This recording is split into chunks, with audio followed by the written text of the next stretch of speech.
Le génocide du Bangladesh et le massacre en 1971 par l'État pakistanais et des milices islamiques d'une grande partie des Bengalis qui peuplaient la partie est du Pakistan, devenu le Bangladesh. Subissant des discriminations de la part du Pakistan occidental, les Bengalis commencent à former des mouvements autonomistes ou indépendantistes très mobilisés. Lors des élections de 1970, la Ligue Awami remporte 160 des 162 circonscriptions orientales. Le Pakistan occidental, qui voit cette victoire comme une menace à son pouvoir, décide de s'en prendre à la population bengali et d'en tuer 3 millions, et le reste nous mangera dans la main. L'armée pakistanaise et des milices islamistes de Jamaat el-Islami tuent entre 300 000 et 3 millions de personnes. Une vaste campagne de viols systématiques devait déshonorer les femmes, de 100 000 à 400 000 Bengalaises. Pendant et après le conflit, 8 à 10 millions de personnes, pour la plupart des hindous, ont fui le pays pour se réfugier en Inde voisine. On estime jusqu'à 30 millions de civils ont été déplacés à l'intérieur du pays.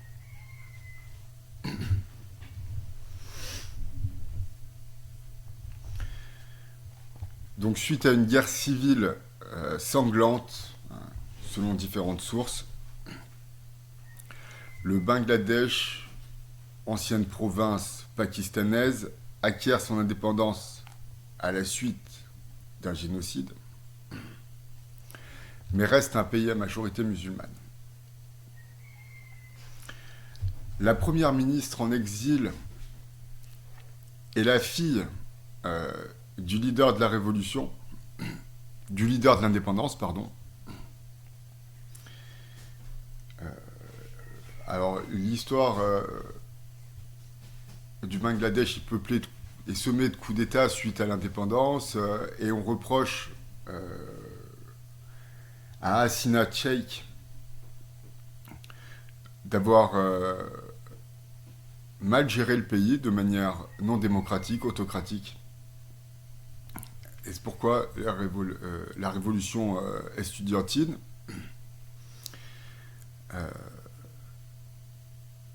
s'est révoltée.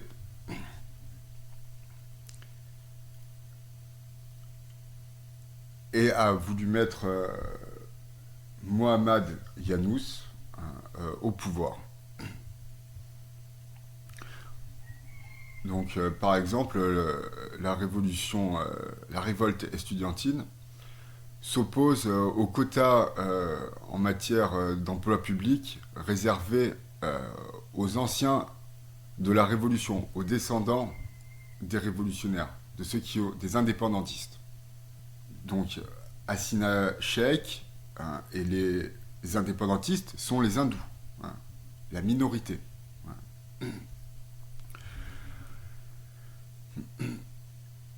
Et donc, ce sont eux qui ont organisé les élections démocratiques et qui gèrent les affaires du pays. Le pays, depuis 1971, bien qu'il y ait eu des coups d'État militaires et que aussi le parti du BNP, le parti nationaliste du Bangladesh, ait quand même obtenu le pouvoir dans les urnes, ce qui est normal dans un pays à majorité musulmane, que les musulmans acquièrent le pouvoir démocratiquement. Ce qu'il faut voir, c'est que donc, de toute façon, les musulmans réclament Mohamed Yunus président, donc qui est Premier ministre, chef du gouvernement par intérim. Des élections auront lieu le 8 août. Non, le 8 août. Attends, bon.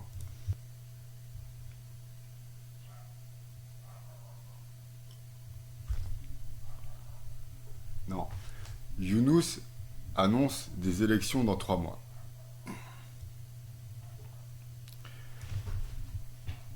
Mais ce qu'on constate immédiatement, c'est sur Wikipédia. Je ne l'ai pas sorti du chapeau. Le lendemain de la formation du gouvernement de Mohamed Younous, c'est-à-dire le 7 août, Younous forme son gouvernement et Younous lui-même obtient 25 portefeuilles. Bien. C'est quand même... Là, c'est pas la démocratie, là. Bon, c'est une dictature éclairée, il n'y a pas de problème. Pas de problème, moi, le concept de dictature éclairée, je le conçois, il n'y a pas de problème, tout. Mais là, on n'est plus en démocratie au Bangladesh en ce moment. Younous gère le ministère de la Défense, le ministère de l'Éducation, le ministère du Transport, le ministère de l'Alimentation, le ministère du Logement, le ministère de l'Agriculture, le ministère de la Science, Mais allez voir sur Wikipédia, il gère 27 portefeuilles, il est seul maître à bord.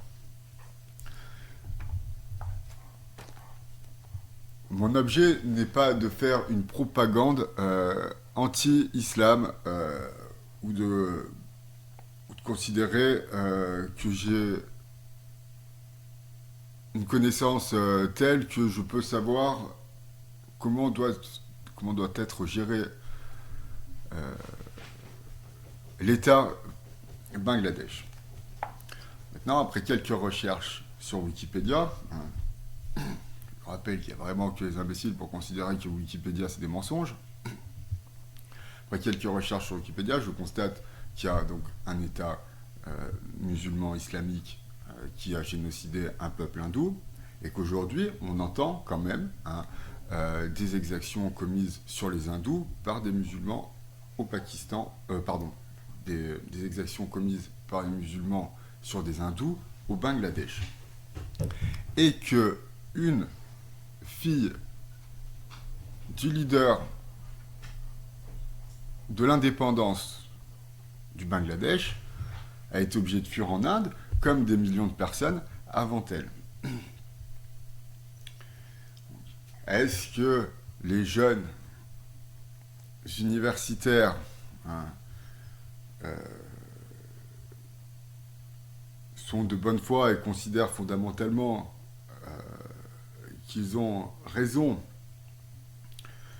de vouloir foutre dehors les gens qui sont responsables du pays? Je veux dire, avant qu'il y ait cette révolution, il y a eu une alternance au sein des dirigeants du Bangladesh entre les musulmans et on pourrait les appeler les identitaires. Les identitaires qui eux sont de gauche par contre. Le problème fondamental de ce qui se passe aujourd'hui au Bangladesh, c'est qu'il y a vraiment le risque de museler une population minoritaire et pourtant, disons, historique, parce qu'ils ne sont pas plus historiques que les autres, mais au moins,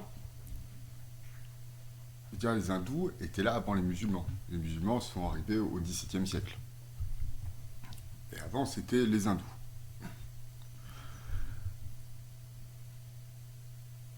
Donc, il y aura des élections dans 3 mois, on va voir ce qui va se passer, quel sera le gouvernement, et peut-être que les médias nous tiendront informés de la conduite ou non démocratique des dirigeants qui seront au pouvoir. Alors, je me répète, beaucoup de personnes, en tout cas, de ce qu'on peut lire sur Internet, Hasina Tchek n'était pas très démocratique, mais peut-être était-elle un dictateur éclairé, parce que là, de toute façon, Mohamed Younous, Mohamed Younous, tout, bon, c'est clairement pas démocratique ce qui se passe tout de suite. Hein. Donc, qu'on remplace une personne qui n'a pas géré son pays de manière démocratique par quelqu'un qui ne va pas gérer les affaires courantes de manière démocratique. Hein. C'est marqué sur Wikipédia. Hein. 25 portefeuilles. Le mec, il est chef, seul maître à bord. Alors, suite aux élections, la démocratie doit peut-être se remettre en place. Et alors, cette transition aura été bénéfique et c'est tant mieux et ce sera très bien. Mais suite aux élections démocratiques, est-ce que les gens qui arriveront au pouvoir ne vont pas... est-ce que les gens qui sont au pouvoir ne vont pas harceler une minorité hindoue qui porte un héritage culturel et qui sont, malgré tout, eux, les vrais gardiens d'une identité du Bangladesh. En 1971, il y a donc eu un génocide. Est-ce que les hindous du Bangladesh auront le même sort que les Ouïghours de Chine? C'est fort possible, sans intervention de la communauté internationale. Il y a fort à craindre pour le sort des hindous. Merci de m'avoir écouté et aimez-vous les uns les autres.